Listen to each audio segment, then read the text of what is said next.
Enquanto eu vou falando aqui, dê uma olhada nos objetos à sua volta. Provavelmente a maioria deles é feito de plástico ou possui elementos desse tipo de material. O próprio aparelho que você está usando agora para ver este vídeo, seja ele um celular, TV ou computador, tem plástico. Mas, por algum acaso, você já parou para pensar aonde vai parar todo esse plástico depois que esses objetos são jogados fora? Você já parou para pensar qual é a situação atual do nosso planeta? O caso de uma baleia pode muito bem retratar tudo isso. Eu sou Uriel Martínez e você é muito bem-vindo aqui ao canal Fatos Desconhecidos. Em março de 2019, uma baleia foi encontrada morta nas Filipinas. Este animal foi achado por funcionários de um museu denominado The Bone Collector. A espécie encontrada foi a baleia bicuda Cuvier. Ela pode medir até 7 metros de comprimento e atingir 3 toneladas, sendo que geralmente as fêmeas são bem maiores do que os machos. Até então, essa seria só mais uma notícia triste de um grande animal morto, só que o que foi depois descoberto é que acabou chocando os funcionários e ambientalistas ao redor do mundo.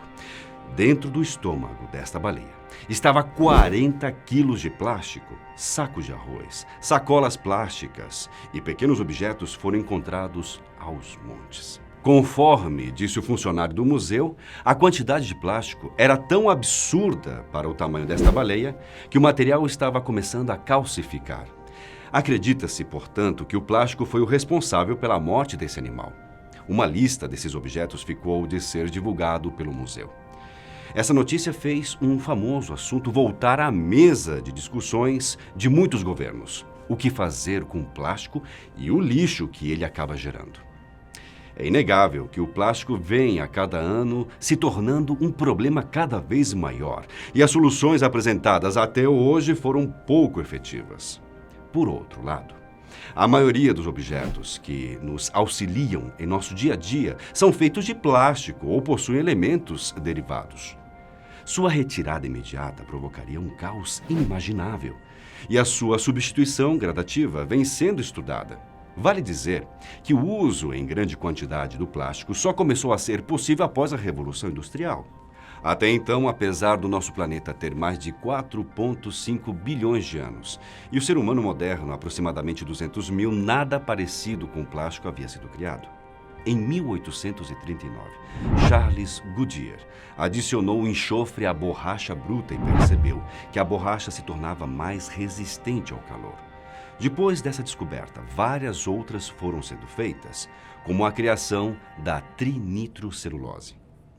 Bem, tudo isso abriu caminho para a chegada de Leo Birkeland, um químico belga e considerado o pai da indústria do plástico. Leo era um grande inventor, já tendo desenvolvido processos de produção de papel para a impressão fotográfica. Só que a invenção da baquelite em 1907 mudou o mundo como conhecemos. Esse foi o primeiro tipo de plástico moderno que conhecemos.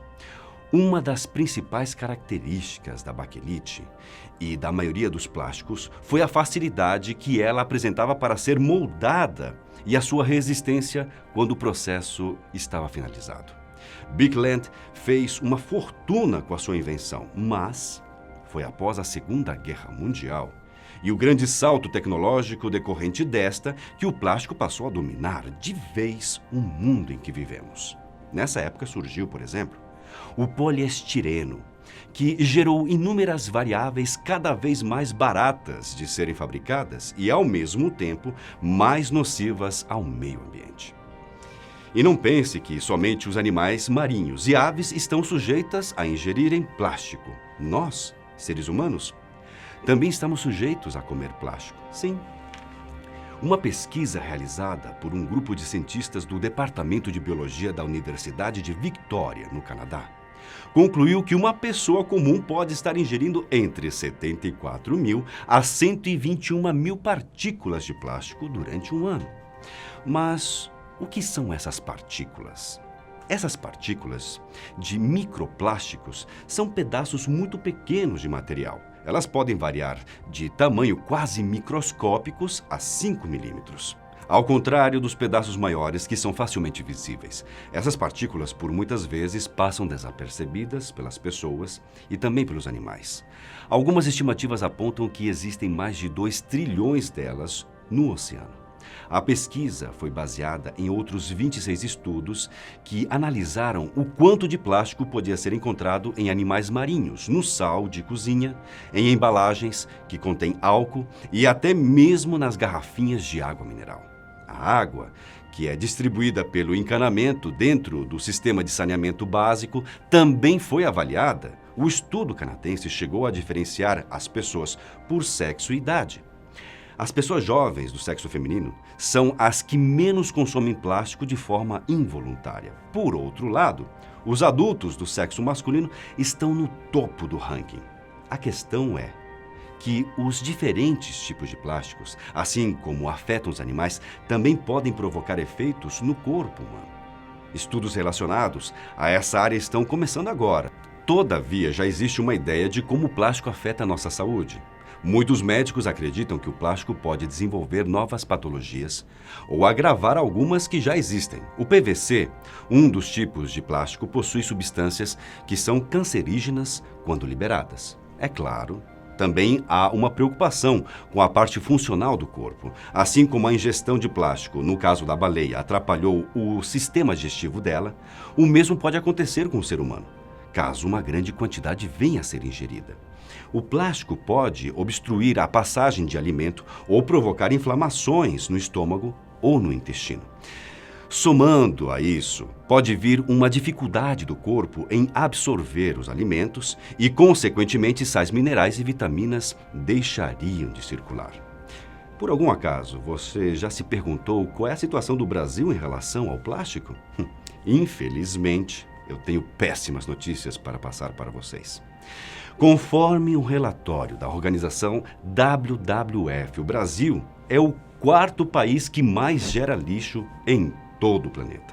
Esse documento foi divulgado em 2019 e aponta que o nosso país produziu 11,3 milhões de toneladas. Somente Estados Unidos, China e Índia geram mais lixo plástico do que os brasileiros. E o que mais chamou a atenção é que 91% do lixo foi coletado, e porém apenas 1,28% foi reciclado. Sendo assim, conforme os cálculos, 2,4 milhões de toneladas são descartados de maneira irregular. Parte dela vai para rios e, obviamente, para o oceano. Um estudo publicado pelo Instituto Oceanográfico da Universidade de São Paulo, que teve a colaboração do Instituto Socioambiental dos Plásticos, mostra muito bem esse cenário. Pesquisadores analisaram praias do litoral paulista para tentar entender qual o tipo de lixo mais comum. E, para a surpresa de todos, o resultado foi que nas praias, 95% do lixo encontrado é plástico. Atualmente no Brasil, algumas leis vêm sendo criadas para restringir o uso do plástico e melhorar o processo de descarte e reciclagem do mesmo.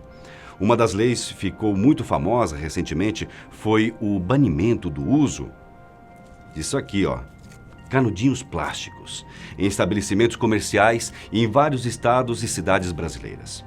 Notícias envolvendo canudos plásticos e mortes de animais, como as tartarugas marinhas, se tornaram recorrentes nos últimos anos.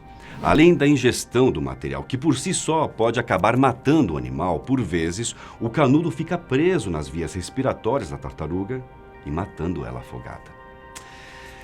Mundialmente, o problema do plástico se torna algo ainda maior. No Oceano Pacífico, existe uma região na qual há uma concentração quase inacreditável de plástico. Esse local possui até mesmo um nome: Grande Mancha do Lixo do Pacífico. Fica localizada entre a costa dos Estados Unidos, lá na Califórnia, e do Havaí. Ao todo, ela possui 1,6 milhões de metros quadrados, com uma estimativa que abrigue aproximadamente 79 mil toneladas de lixo. Essa área é 2 vezes maior que a França. Uma organização ambiental chegou a protocolar um pedido da ONU para que esta ilha de lixo fosse registrada como um país e fosse reconhecida como tal. Pessoas famosas como Al Gore apoiaram a iniciativa. Para os próximos anos, Os sinais são mais ainda alarmantes.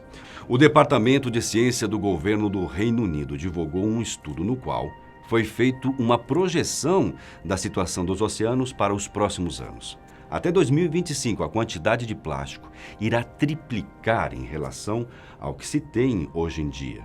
Em 2016, no Fórum Econômico Mundial de Davos, foi divulgada uma estimativa de que em 2050 os oceanos terão mais pedaços de plástico do que peixes em questão de massa. Ou seja, se somarmos o peso do plástico jogado no mar, ele será maior do que o de todos os peixes existentes.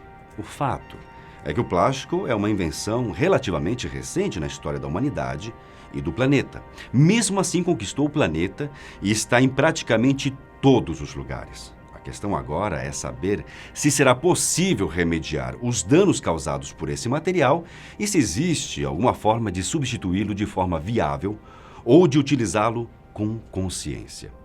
O vídeo de hoje vai ficando por aqui, mas eu deixo aquele abraço bem apertado para todos vocês.